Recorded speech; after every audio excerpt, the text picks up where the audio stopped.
So,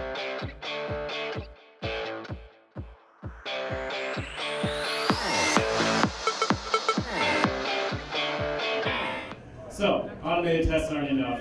All of my talks are always about things that I've basically experienced in the last year. So I've been thinking a lot about automated testing in the last year. So by show of hands, how many people do automated testing where they work at? All right, cool. This is going to bash a bunch of dreams. How many people do manual testing where they work at? Good. How many people do no testing? Woo! Be proud. All right. I work on Trello Android. I've been there for about 5 years. And I am going to tell you a story. I was originally going to come up with some made-up fairy tale story about a company that might need to do more automated testing that was not Trello. And then I decided that would be boring. So I'm going to tell you the real story, which is why the recording is my worst nightmare here. And hopefully none of the 3,000 people working at Atlassian, the parent company of Trello, watch this. Just a caveat before I get too far into this, I've been doing front-end development. When you're doing mobile clients, you can kind of have some back-end stuff, but mostly front-end stuff for like the past 10 years. So some of the stuff I say may not be relevant. Like I'm fully willing to admit that like maybe on the server end of things, all the stuff I'm saying is BS and doesn't matter. I think it's universally applicable, but I have a blind spot there. So, what is the story that I am worried about having recorded? So this is what the Android team approximately looked like a year ago, which is that we had 5 developers and 1 tester. And everything was working well in this world. We would write code. We would be using Trello cards to track all of our work. One of the cards would go over to the row in testing. The tester would grab it and verify that we actually said we did. Sometimes he would get mad at us, and we'd work on it again. Everything was happy.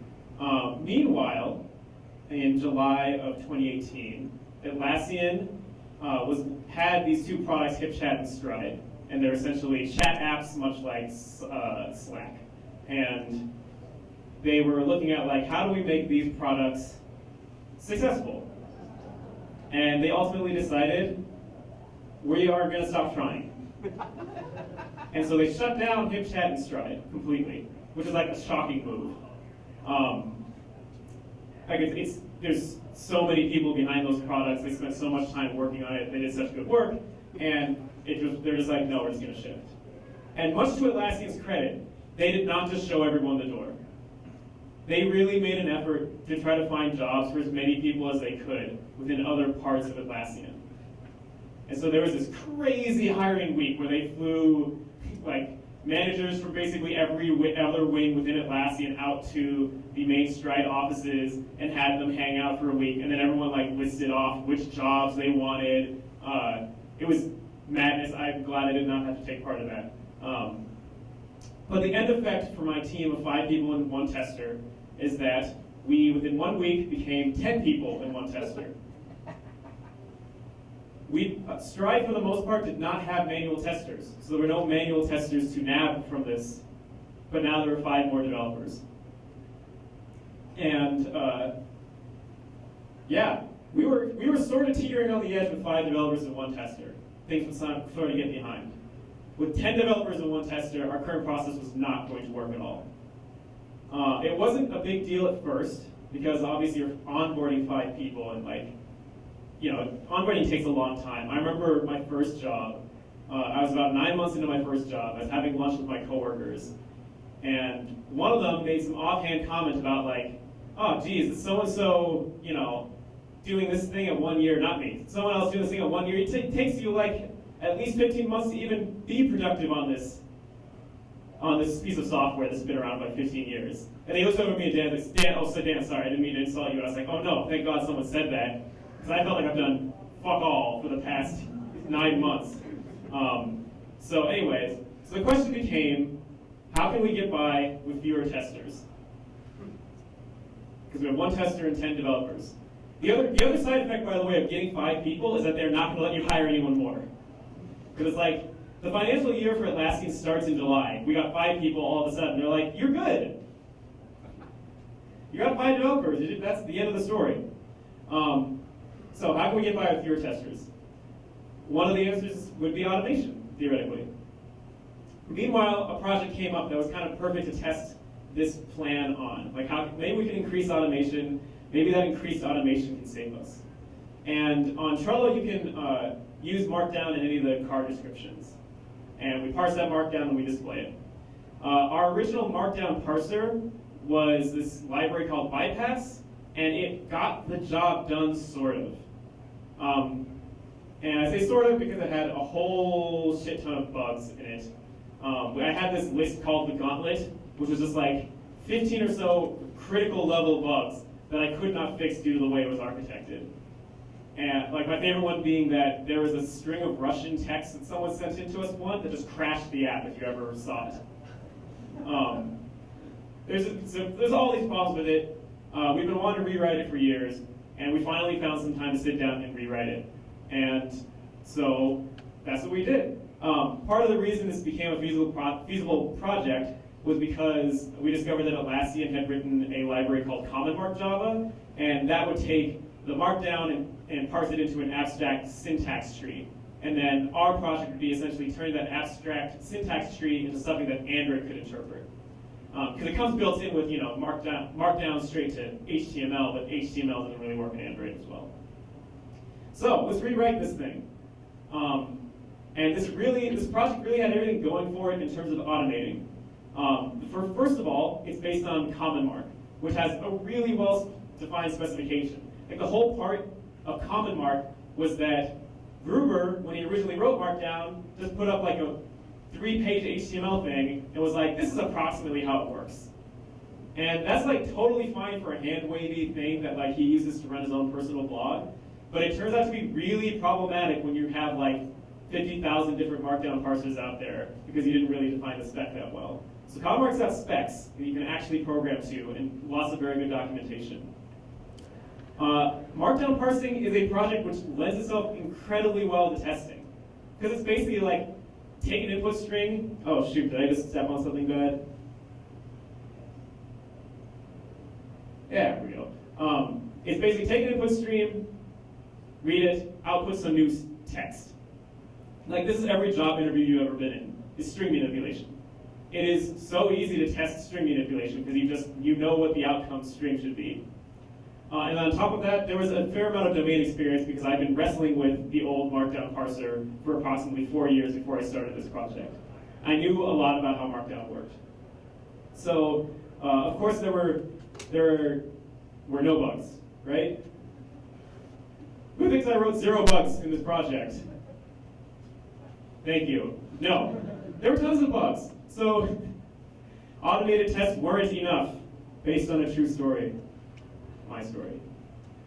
So these are actually all bugs. I'm going to go through a few of these bugs and show how they demonstrate why, even though I had tested, like almost every aspect of this was automatically tested, why even though that all happened, our manual testers still found a whole bunch of bugs. And hopefully the reason isn't because I suck. But maybe by the end of this talk, these are all real bugs that I wrote, so you can come to that conclusion on your own, just don't tell me. All right, first bug. So one of the customizations we allow, these are actually the screenshots he sent me too, by the way, which is why they have the lines on them. One of the customizations we add to Markdown is that you can mention other Trello usernames with an @ symbol and then their username. And then we make that a little bold to give it a little, this is a special thing on the screen. But, and I don't know if it's particularly visible on the screen, even though I've zoomed in, after the underscore it stops bolding. So the @li is bolded, but the other stuff isn't. All right, so there were plenty of tests for recognizing member usernames and then bolding them, but they weren't correct. The tests weren't actually correct. And that brings me to my first major point, which is that automation cannot prove correctness. Automation can't prove correctness. That's what I discovered from this. And like, what is correct anyways? And I wish you'd been to the last one because they were talking about, the last talk here was talking a lot about Snoop Dogg. So I feel like bar was properly high, you can have a right discussion about what is correct anyways, man. But like, just because I wrote the code and it executes a particular way, and the automatic test runs through it and says, well, it ran the way you expected it to run, that doesn't mean it's correct, because correct is defined by humans. The Markdown spec is completely invented by humans. There is no part of it that is actually based in like some physical world. All of software is made up by humans. None of it is correct until a human deems it correct. And then someone might say to this, well, what if you just use one of those spec writing programs? Because you can actually write specs that can be executed on your code to check that your code works to spec. Well, who says that spec is correct? Someone has to also say that, someone has to verify that spec actually does what you want it to do as well. So it's like turtles all the way down. Like you can keep adding layers and layers of correctness testing, but at some level you need a human to actually say this thing is correct. Even worse, what you can do with automated testing is you can write the automatic test. Someone can then verify that the automatic test is correct. So now you're in the dreamland, because you can just keep running that test and you have someone who's verified that it has the right output. But then requirements can change from underneath you. Things can become outdated. So even though your test is correct now, that does not mean it's correct later.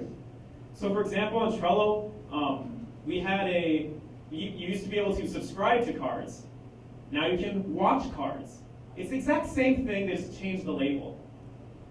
If we had a test that was verifying that the word subscribe appeared on a button, and then someone on another team says, we're going to call it watch now, but they never tell us about it on the mobile clients, because the web team never tells the mobile clients what's going on.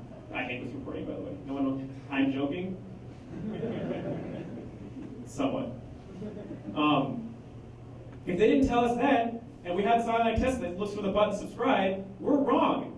We're wrong now. It should be saying watch, but no one can. Someone had to come and tell us that. So correctness is subjective, at least in the software world.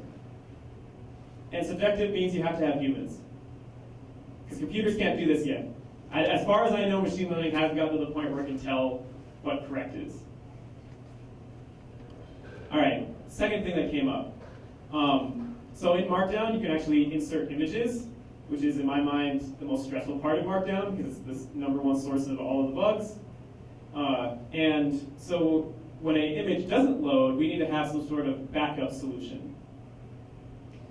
And so what I did initially was I was like, okay, the image doesn't load, I'll put a link to the image there.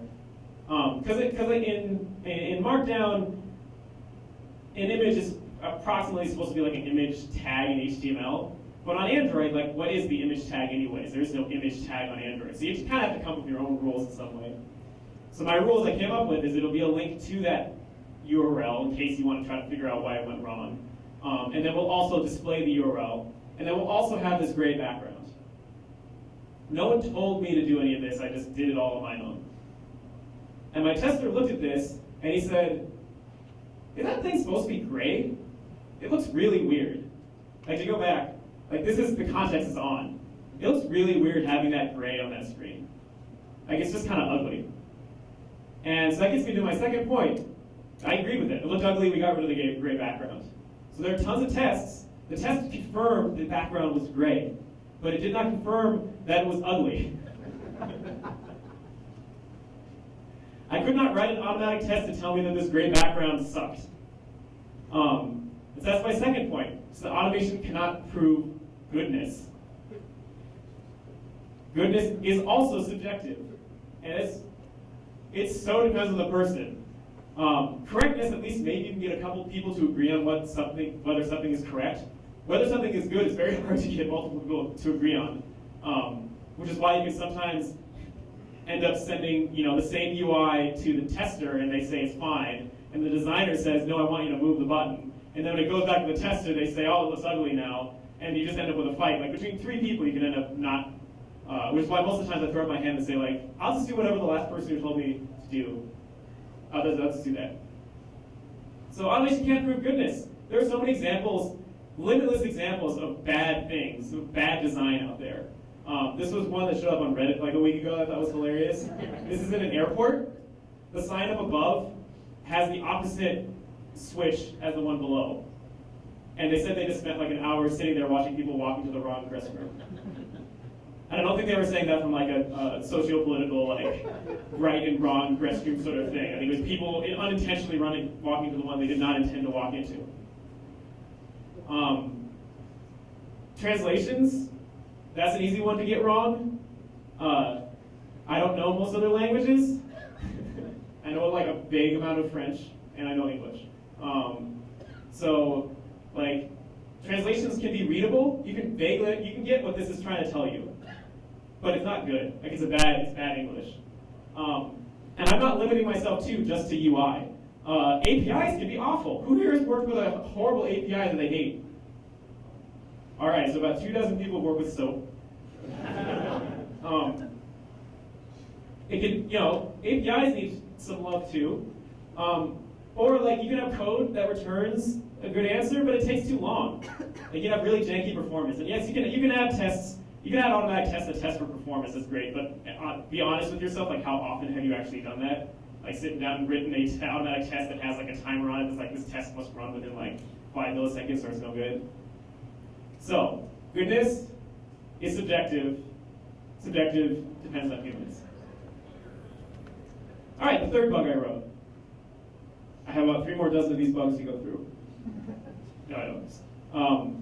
So again, images. I hate images in Markdown. Images you can also add a title to. This makes a lot more sense on the web when you can actually like look at the title. On Android, it doesn't make as much sense, but whatever. Theoretically, when the image doesn't show up, maybe we should show the title instead. But what was happening was that we were ending up with blank. We were ending up with nothing. And what it turns out is that image nodes in Markdown can actually have subnodes, as many subnodes as you want. You can put like a whole essay inside of an image if you want. Markdown doesn't prevent you from doing that. You can have an essay, and parts of that essay can be bolded and have header tags and all. It's crazy what you're allowed to put inside of an image in Markdown. I didn't know any of that. I didn't realize that there was such a deep well of fucked up stuff you can put inside an image in Markdown. So it just ended up being blank. And so this is the third point I'm trying to make. There were tons of tests to test the images, but I just had a blind spot. I just didn't know that this whole world of image screwery existed.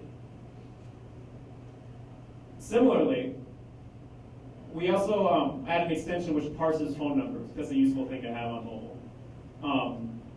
And on the device that I was developing the phone number parser on, you kind of have to bias your phone number parser to a particular region. Because like phone numbers can be different lengths, anywhere between 4 to 10 digits, depending on where you live, and different separations. So you really need to know, like, am I trying to look for like a US-based phone number, or am I trying to look for like a French Guiana phone number, or whatever? And because the device I was developing on did not have a SIM card, I said, okay, I'm gonna bias it based on what the SIM card is that's installed in your device.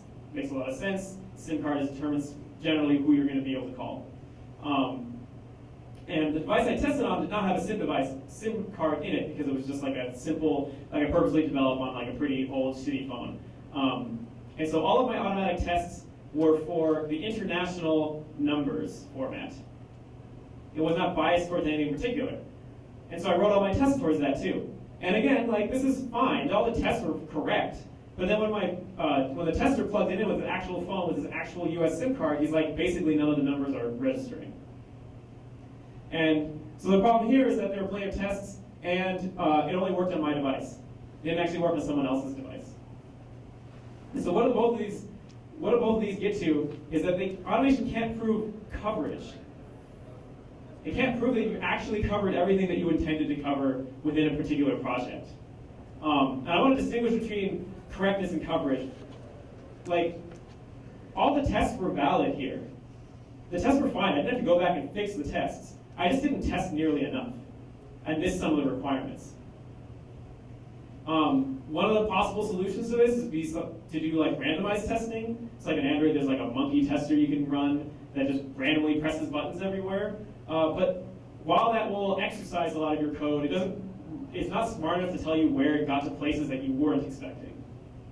Someone has to go back and interpret that data later. If you've ever done this, have you heard about fixing bugs twice? So you get a bug, and the first thing you do is you write a test for it that proves the bug exists, and then you fix it so that that test is fixed, and then the underlying bug is fixed.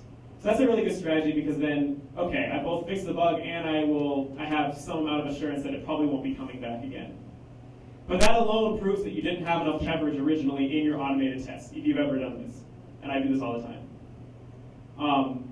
So coverage is not subjective. I guess it is sort of. But it's more about exploration. You have to be able to explore your feature in order to determine if everything's actually being covered. And exploration is not something that humans are particularly good at least in determining whether you've gotten to good places or not. So again, it has a human requirement on it. And so far I've been focused, or with your question? Yes, don't most languages and frameworks have some kind of test coverage tool? Granted, it's probably not perfect, but I think it's better than nothing. Sure, so the question is like, why don't we have code coverage tools? That can tell you whether the code is being covered. It cannot tell you whether the feature is actually being covered. Because like my automated tests, we're covering approximately like 100% of the markdown parser, but it didn't, like I didn't have the code there to actually check whether like image subnodes were being rendered. So like, okay, I've covered everything, but that whole section of the code is missing. Does that make sense? Yeah, yes. So far I've been focusing on things where like, these are things that I think automated testing can never do. I also want to focus briefly on what automated testing itself is just expensive also. Like 100% code coverage is nearly impossible in any given project, especially on the front end for me. It may be a lot more eminently possible with servers, but you know, then you're having to test every single exception that you could possibly ever throw throughout the app. Like how are you really going to get to all that coverage? It's asymptotically difficult at least. Not everyone can be SQLite. I think SQLite has something like 100 times the lines of code for their tests than they do the actual source code itself. It's insane how much SQLite is tested. There's like a whole page on how obsessive they are about automated tests. Not everyone can be like SQLite though. UI testing sucks. It just does. I'm sure someone will get mad at me and be like, oh yeah, no, my UI tests run perfectly every time. Like that's great for you. I've never had that experience in my life. Every time I've tried to do UI testing, like it sucks to develop and it's flaky as all get out. And on top of that, tests require maintenance. They're not free. You don't write them once and then forget about them forever. You have to keep maintaining them over and over time. So I want to take a bit of a sidetrack here. And there is someone who wrote a distinction, some nomenclature, about the difference between testing and checking. And I thought was really illuminating on this whole problem. I'm going to read word for word what they had written out about the differences. So they said that testing is the process of evaluating a product by learning about it through exploration and experimentation, which includes to some degree questioning, studying, modeling, observation, inference, etc. By contrast, checking is the process of making evaluations by applying algorithmic decision rules to specific observations of a product. And this definition was proposed by James Bach and Michael Bolton.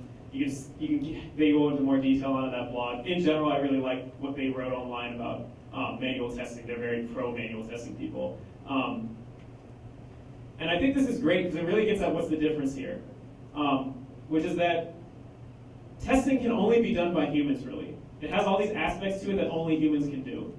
Only humans can do the exploration part. Only humans can do the experimentation part. Humans have the inference and the observation.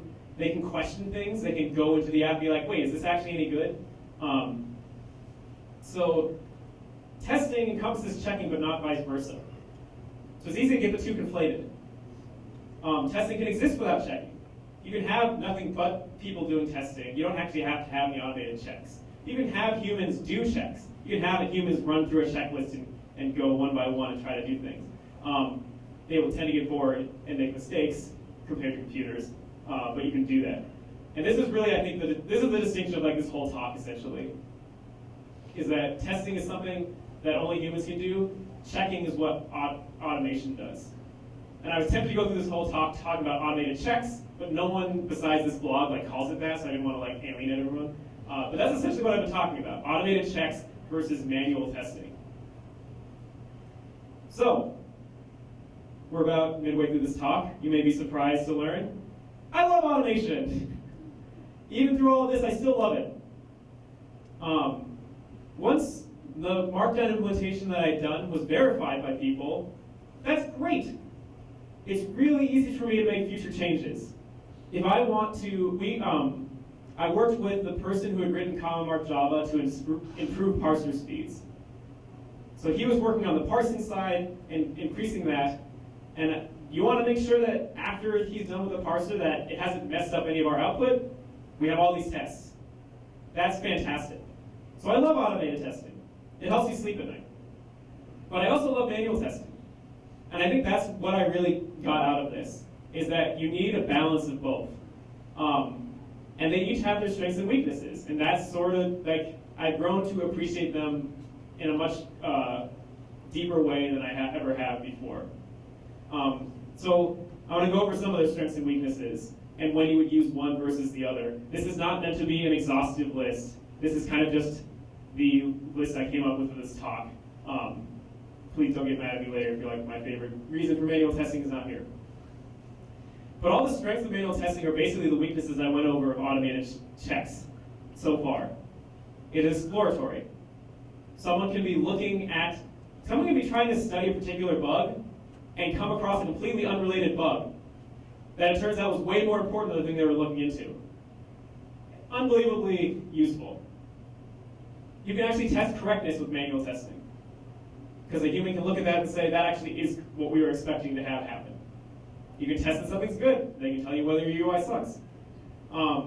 Another advantage is that it's very easy to write and update manual tests. Like if I told you, can you go to Trello.com and try to sign up with the password, and make sure that it rejects you, because that password sucks. We ought to reject you if you try to use the password. Anyone in the room can do that now. I described the test in about 10 seconds. Go write a program to go do that. You're going to give me a couple hours, right? If I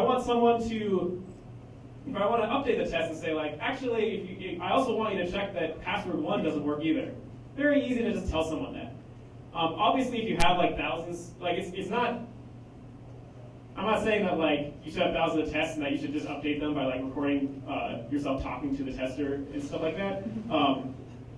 But on a certain level, humans understand what other humans are trying to say. You can convey these ideas of what you're basically trying to test, and it can be vague too. You can just be like, hey, can you make sure the sign up button works? They might want to know what you think you broke, but they can go and make sure that it actually still works to some extent. All right, the weaknesses of manual testing. It's black box testing only. You're testing as an end user. As an end user, you can only see what the end user is ever going to see. So you can't test any of the layers below the full product. It's unreliable. I think this is a large reason why people don't like manual testing. Because it says okay, why would we hire another tester when we don't even know if they're going to find things reliably? Or if you have, say, smoke tests where you want to run them each release, people are going to get bored. People have to run the same smoke test procedure for the 100th time. Are going to make mistakes because they're just bored of it by now. It's all rote in their head. They're just going to rush through it. It's time intensive. You know those 100 smoke tests I talk about? That takes a long time to run through as an actual human being. And it can be difficult to reproduce things. So going back to the login screen, maybe you say hey, can you make sure that when I click sign up and then your internet connection dies, half a second later that we show an error screen instead of having a half logged in state? Okay, that's rough for a human to reproduce. That's really rough. That's why sometimes actually we'll fix a bug and be this is a concurrency bug that we've seen all of 10 times in the existence of our app. And the only way we can see if it's really been fixed in the wild is just send it out there and see if we ever get any more crash reports about it. Automated check strengths and weaknesses. basically the opposite of what I just said. You can test any layer. This is so powerful. You can test I can test just the markdown on its own on a layer. When the manual tester was testing the markdown, he had to test it in the context of the UI. He had to test it. I have to open a card. That card has to successfully load, and then it has to display this markdown here. I'm testing it on a level of just strings. I don't even care where it's being displayed. So now, when I use it anywhere in the app, theoretically it should come out about the same. Automated checks are extremely repeatable. That's the main advantage of them. You get this stability that you don't get with manual testers. Theoretically, as long as your tests are sufficiently stable enough, they're not flaky, you can run the same test 100 times to get the same result. They're fast, relatively speaking. You run a test suite, you're running 1,000 tests in like 5 seconds. That is not something a manual tester can do. I've heard of, there are automated test suites that have like millions of tests and they take an hour and a half to run. Sure, so then maybe you're thinking that's not so fast. Still fast compared to a human trying to do any of that shit. And then easy reproduction, that case I told you about, sign up when the internet dies halfway through. That's easy, just mock up your connectivity, and then you can write a test that says like partway through the login, kill the internet. And then the weaknesses is basically the whole rest of this talk. Can't explore, can't prove correctness, can't prove goodness, and expensive to maintain. So what you really need is just a balance of the two. They really complement each other well. I really like the path of writing automation. It's a good way. I like test-driven development. You can write tests ahead of time. I'm not a zealot about it, but I like the ones where it works well. Write the tests ahead of time, verify to those tests, but then have a manual tester come in and verify that those automated checks you wrote are correct. If you have too much automation, it's just nothing but automation, no manual testing, you're missing critical testing paths. Too much manual testing, and you're missing a bunch of stability. It's unreliable, and it's also a ton of work for your manual testers. All right, so what did we do on our team? Because this was about a year ago, it's a year later, what do we do to solve our predicament of 1 tester and 10 devs, since automated testing wasn't going to save us completely? Well, first thing, we hired another person, half a person. We were sharing them with the iOS team, who was also in the same predicament. Second is we started doing developer testing. Now, I don't want to imply that our devs never tested anything, that they just wrote code, never ran it, and sent it over to QA. Like some people, when I say that we get into dev testing, they're like, of course devs test. I can't believe you're such a highfalutin dev that you never tested anything. It's like, no. Of course, in the process of developing the feature, I tested a bunch of times. But having someone else test it is very important. They get that critical distance. They're far away. Okay, have you ever had this experience? You're working on something all day, and it's rock solid, you think, you just hand it to someone else and they crash it within 5 seconds. It turns out if you press the button on the upper right corner instead of the middle, it crashes. And because you were developing it, you just get into this routine, and you just keep pressing the middle of the button, and it never crashes for you. So you get that critical distance. So it's important to have someone else test it. I value dedicated testers highly, because I think they're better at their job than I am. For one thing, they have the specialization in testing. So they're good manual testers are incredible. They can find things that you would have never found as a developer. But moreover, their job has the proper motivation. As a developer, you want things to work. You write a feature, you're just going to try to push it out the door because you want that thing out there. So if my coworker's like, hey, can you check that this login button works? I'll try logging in once, it'll work. I'll be like, that's great. You did great. Let's ship it. Testers, their whole job is to find things that are broken. They are promoted based on finding broken things. They have the correct motivation there to actually find issues. But you have to do what you have to do. We wanted to still have people manually test things. So what we came up with is a system. So the developers test the easy stuff, the simple things. Things that don't take a lot of time to get the test harness set up, the test situation to set up.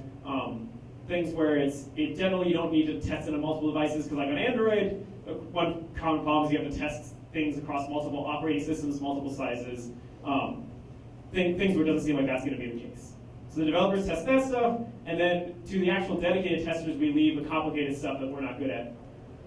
We leave to them the big new features like markdown rewrite, where we're not going to be able to find all the critical corner cases.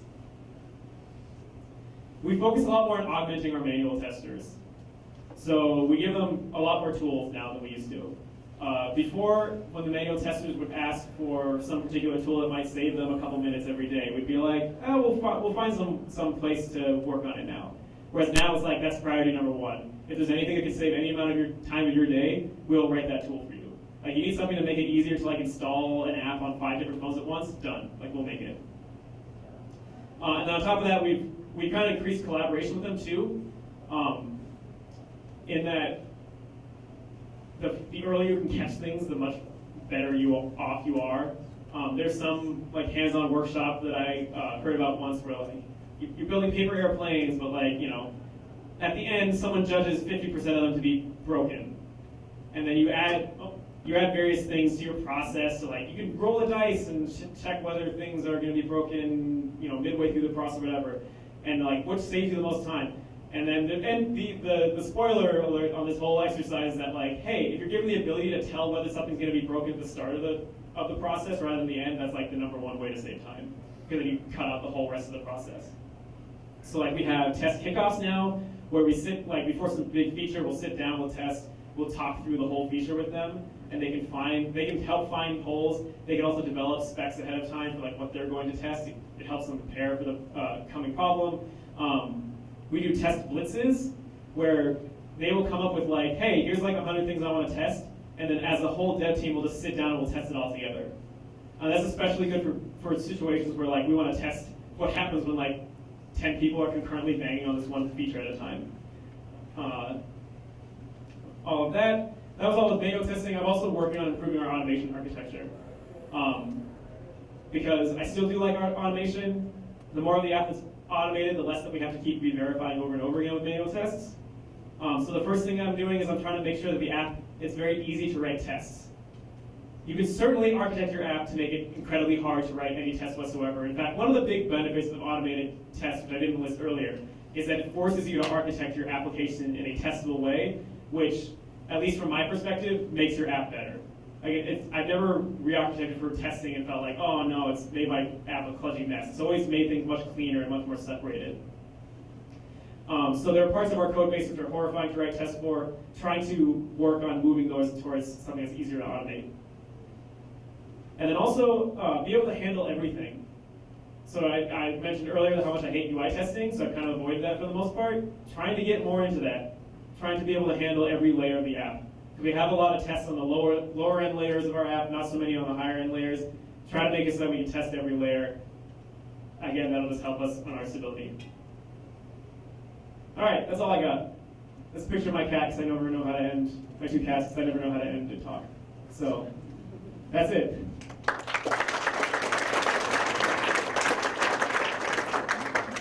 Do you have any questions? I don't know, what's the time is the next session? I forget.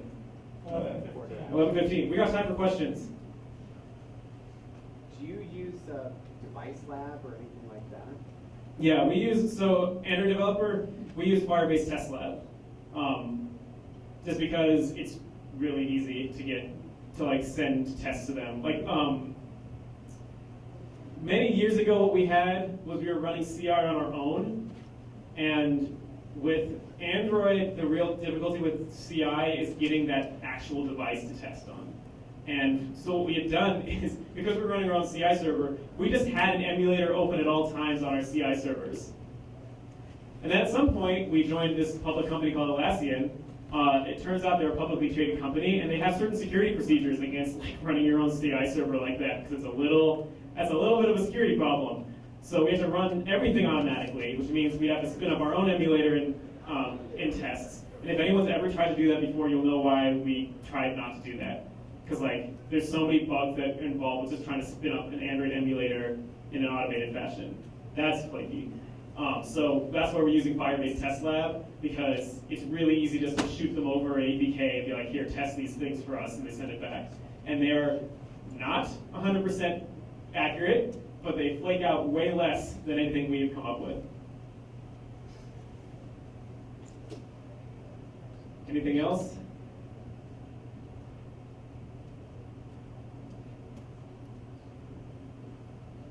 No, I'm not going to do that. All right, get back.